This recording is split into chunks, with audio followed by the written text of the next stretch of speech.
Next corollary, let G be a group.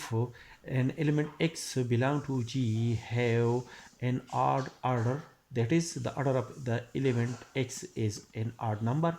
For M belong to the natural number. M is maybe 1, 2, 3 up to so on. Then there exists an element to Y belong to the group G such that Y square is equal to X. Let X be an element of the group G such that the order of the element X is an odd number.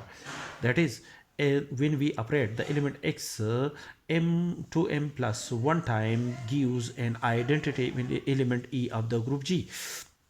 Then the element when x is an element x is an element of the group G, then the element x applied to the element X gives an element of the group G. And when applied the element this element with the element X, the resultant element must be the element of the group G according to the definition of the group. That is,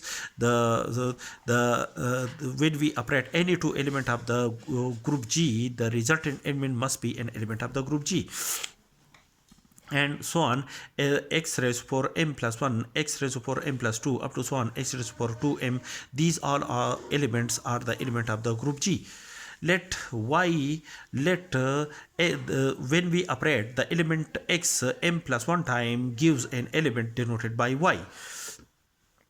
Then squaring both sides, we have y square is equal to x raised to power 2m plus 2, which is equal to x raised to power 2m plus 1 multiplied by x, which is x the x raised to power 2m plus 1 according to our by above assumption is equal to the identity element multiplied by x, and x multiplied by the identity element is equal to x, which is equal to x square, which is our required result.